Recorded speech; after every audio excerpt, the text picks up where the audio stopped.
Hello, everyone, and welcome to another webinar of our mental health series. These webinars explore various mental health topics with expert comments and tips through the lens of international students and newcomers to Canada. They were developed by the Family and Mental Health Services of COSTI in collaboration with Orientation to Ontario and International Student Connect programs to raise awareness and provide support. My name is Nawara, and I'm the bilingual coordinator at COSTI's Orientation to Ontario and International Student Connect programs. Today's webinar is about improving your well-being, exploring how physical activity leads to better mental health. This webinar will improve your understanding of how physical activity improves your mental health and provide you with practical information on how to maintain a healthy and balanced lifestyle. To help us understand this topic better, we have Vince Pietropaulo with us. Vince Pietropaulo is the General Manager of COSTI Family and Mental Health Services. In his current position, he has worked with ethnocultural communities in program design, development, and implementation in the areas of mental health, domestic violence, and problem gambling. Vince currently sits on the York Region Violence Against Women Coordinating Committee, Ontario Resource Group on Gambling, Ethnicity, and Culture, the North York Specialized Courts Advisory Committee, National Trauma Informed Care Project National Advisory Committee. Vince is a subject matter expert on the Immigrant and Refugee Mental Health Project. Recently, Vince designed and implemented the Refugee Mental Health Program at COSTI. Vince has presented extensively on the issue of domestic violence, men's violence, and problem gambling at conferences in the United States and Canada. He has guest lectured at York University and Ryerson University. Without further ado, we will now start. Thank you, Vince, for being here with us today. Thank you, Nawara, and today's webinar is titled Improve Your Well-Being, Exploring How Physical Activity Leads to Better Mental Health. So in today's agenda, we're going to look at how physical activity and mental health intertwine and are interconnected. We're going to focus and talk about the benefits of physical activity. We're going to explore what mood walking is, and then look at maintaining a balanced lifestyle that promotes good, healthy mental and physical well-being. So we're going to start with really what is really important with all individuals and specifically to students is with respect to mental health and really respect to when to seek help when one is going through a very difficult time. So we're going to look at two specific issues, and one of them is around really functioning. And the other one, of course, is just really about one's mood and one's thinking. So if we look at performance in school or at work, and that is suffering, and in ways where people have difficulty concentrating or have difficulty motivated to go into work, and really experiencing these kinds of issues over a long, protracted period of time, it is one thing to consider about seeking some professional help. When the use of alcohol, drugs, or tobacco to deal with stress increases or starts to harm physical health, it's also worth looking at seeking help. The overuse of alcohol, drugs, and tobacco is a maladaptive way of coping with increased or elevated stress.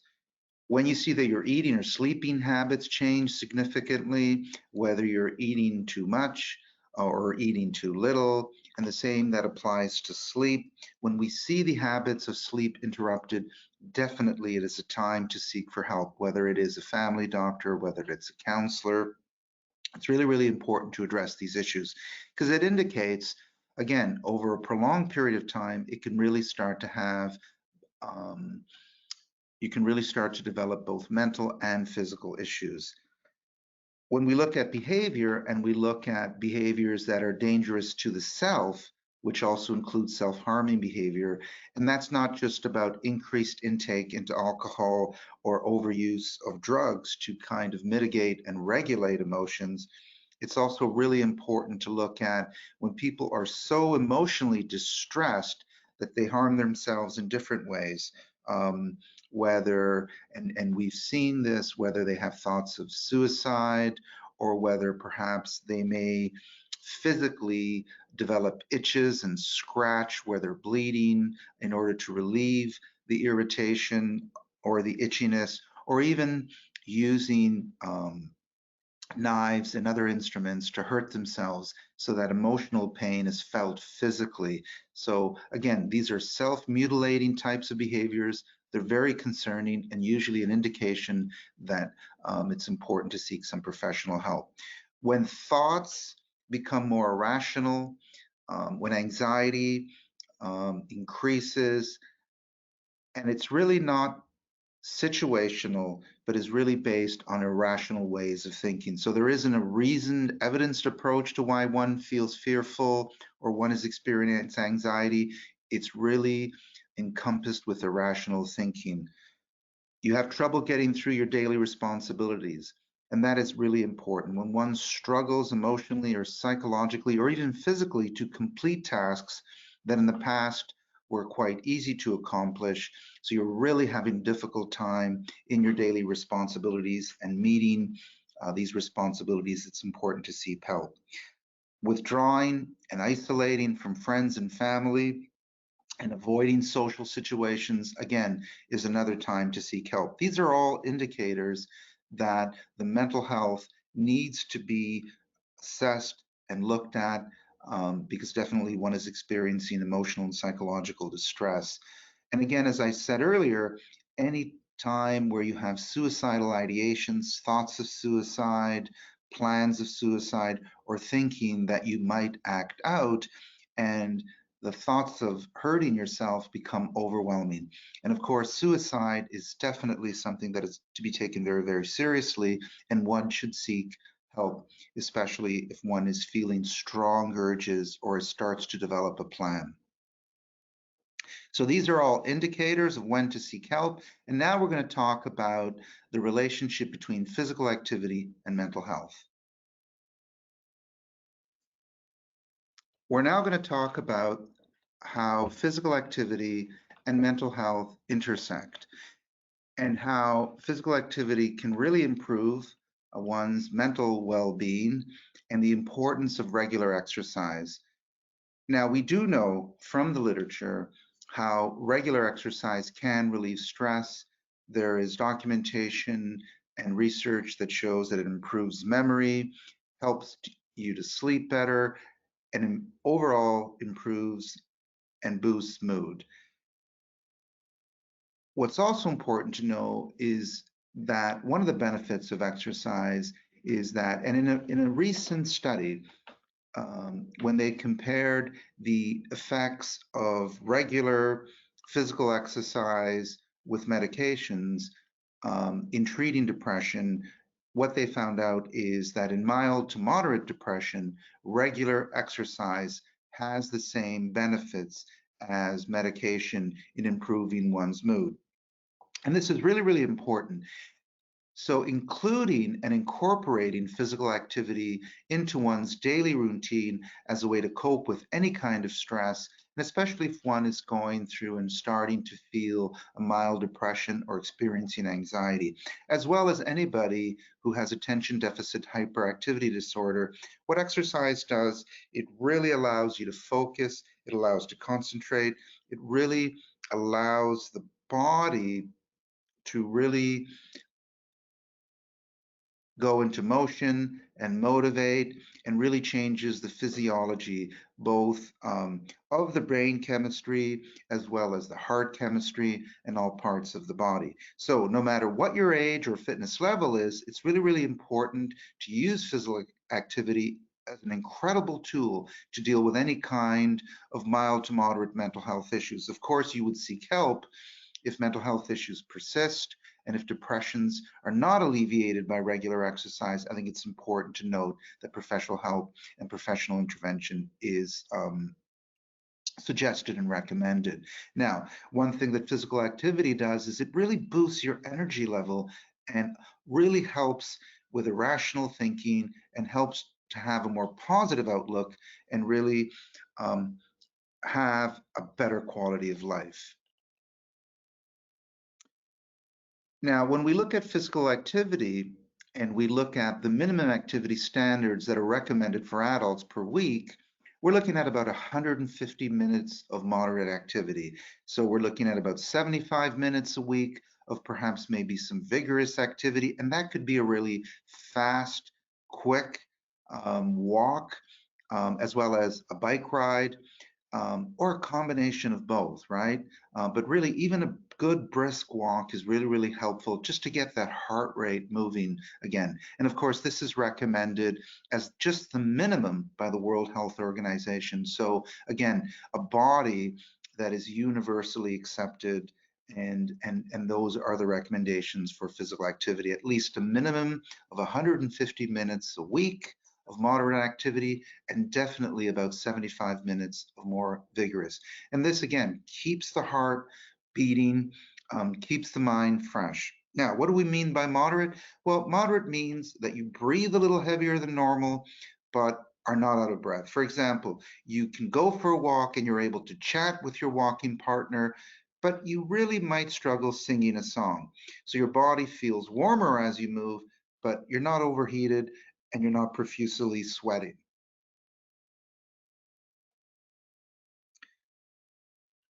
We talked about the benefits of physical activity in creating a sharper memory and more focused thinking. And the same endorphins that make you feel better also help you to concentrate and feel mentally sharp with any task at hand. So often when people are studying and they start to lose their energy, they perhaps may feel listless, or they're losing their ability to even comprehend with whatever material or content they're reading. What I always recommend is to actually stop, not necessarily reach for caffeine or coffee, but actually really to go outside and go for a brisk walk. Because really, this frees the mind, and gets the body moving again. And it's probably better to have a glass of water as opposed to a cup of coffee with caffeine to sharpen the mind, because often coffee dehydrates, whereas water hydrates one, and also it again increases the energy level. Keep in mind that regular exercise stimulates the growth of new brain cells and helps prevent any age-related decline. Um, One of the benefits of exercise, of course, is it improves self-esteem, and it can foster your sense of self-worth. Often people feel better when they're exercising, and feeling that things are, there's a sense of discipline, a sense of accomplishment. You feel better about yourself because you feel that your appearance improves.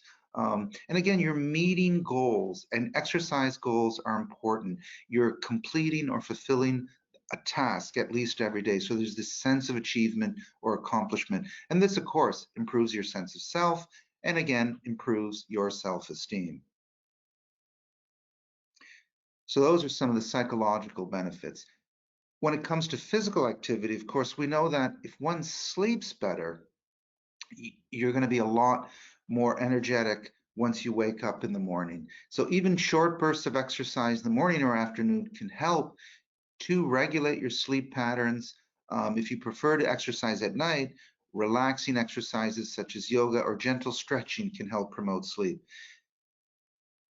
So we do know that people who exercise regularly tend to have better sleep patterns, tend to be better rested, and then can face the day and deal with stress in a better way. Overall, there's more energy. Again, increasing your heart rate several times a week will give you more get up and go, and you can start off with just a few minutes of exercise every day and increase your workout as you feel more energized. So what the key here is you can go for perhaps a walk of a kilometer a day, and over time, as your heart rate increases, as your energy level increases, you can increase also the length of time you go for walks, and this improves your overall mood and, of course, your overall energy levels.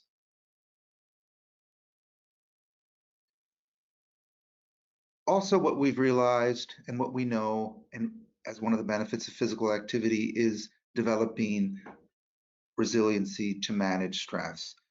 It helps you build your resilience and really move towards healthier ways of coping when one is faced with any kind of stressful or distressful event in life. So instead of resorting to perhaps maladaptive ways like alcohol, drugs, or any other negative process or behavioral kinds of addictions that ultimately make you feel lower energy, more distracted, perhaps more depressed. So the benefits, for instance, of alcohol, maybe it might help you regulate in the moment, but over time, as the effects of alcohol decrease, one can start to feel depressed again.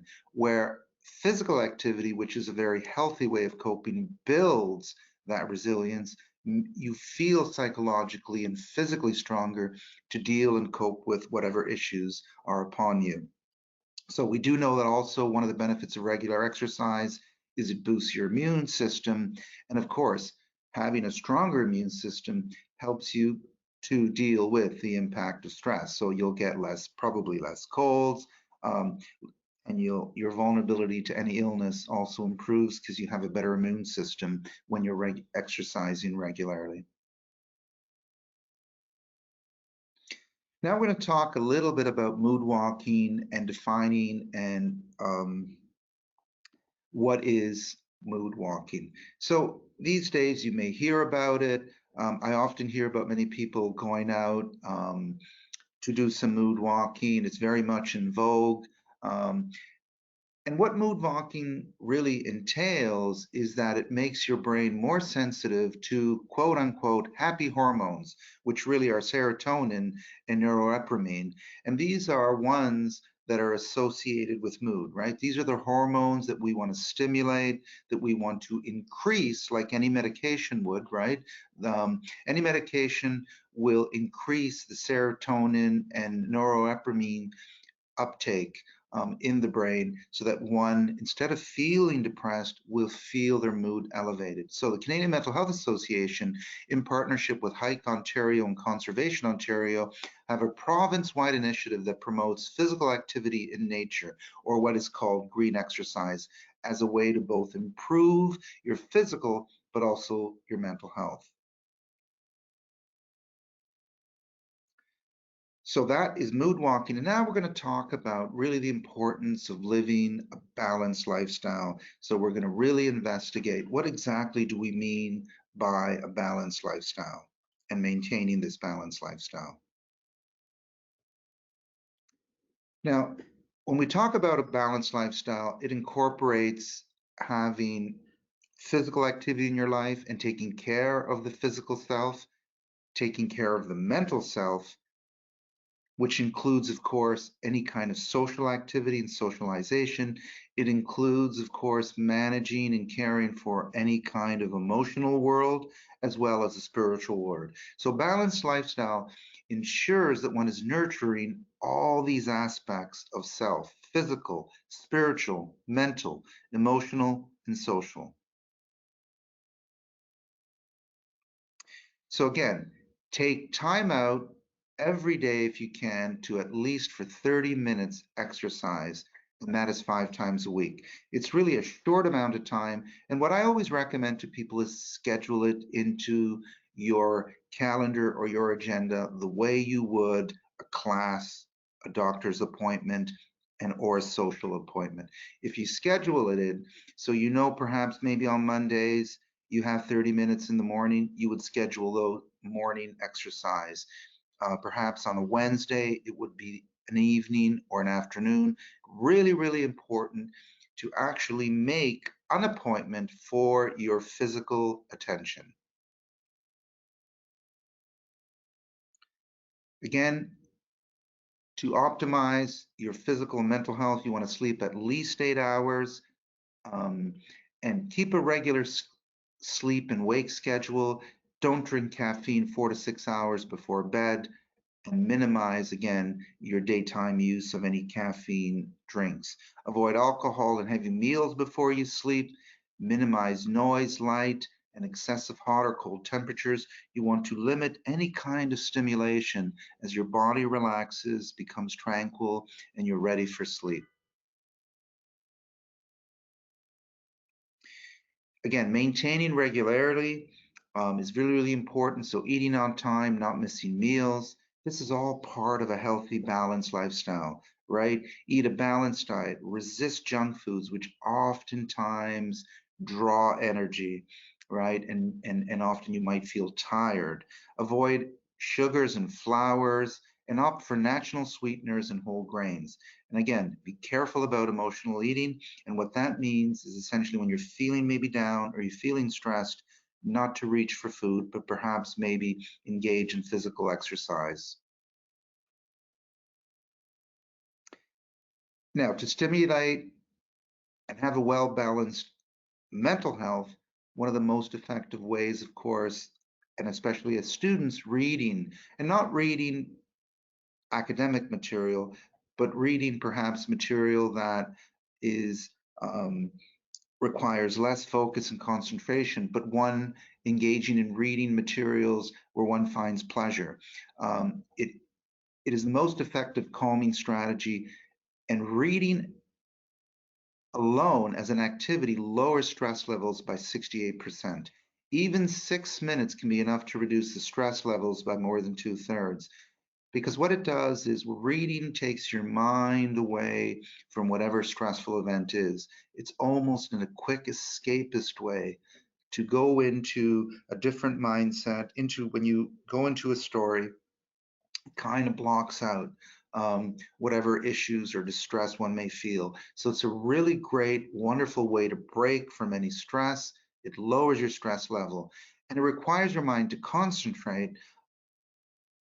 And we often become distracted from situations and become engrossed in the imagination of the author. And that's key. So you're using your imagination to really help lower stress. And again, that's a very adaptive and helpful way to cope.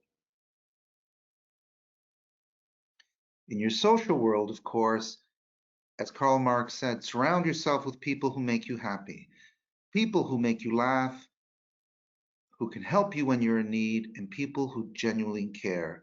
And this is really, really important, is that when you're around friends, family, or individuals that bring the best out in you or can calm or support you when you're going through a very difficult time, it really makes a difference. So social distancing can exacerbate feelings of loneliness and isolation, and also you can use technology to reach out. So it's not, especially today with COVID and the limitations with social gatherings, you can also feel the connectedness by using technology, whether it's phones or computer or any kind of social platform to connect, especially when you're under duress.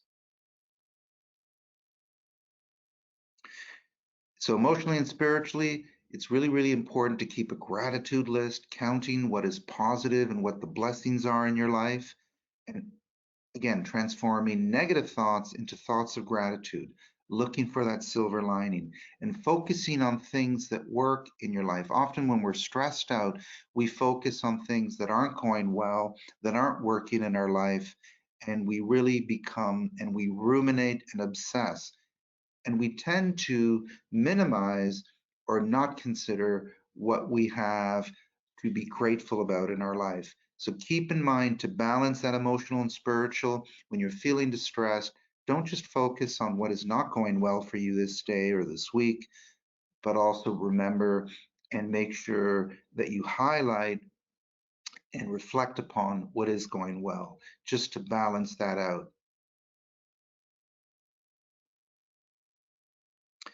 That ends our presentation on physical activity and mental health. Again, important to keep that balanced lifestyle by nourishing all aspects of the self, mental health, physical health, emotional, spiritual, and social. Keep that in mind. It's been a pleasure to be able to speak to you about physical activity and mental health. And now I'm going to pass it back to our facilitator, Narwa. Thank you so much, Vince, for a thorough presentation on improving your well-being, exploring how physical activity leads to better mental health. I will now quickly talk about the O2O program. Orientation to Ontario, L'Ontario c'est chez moi, is a bilingual program funded by Immigration, Refugees, and Citizenship Canada and the Government of Ontario. This program has been designed to expedite and facilitate the settlement of newcomers to Ontario and help them make better informed choices. You can visit our website to have access to all of our resources, as other mental health webinars such as this one, or you can contact us via email or telephone.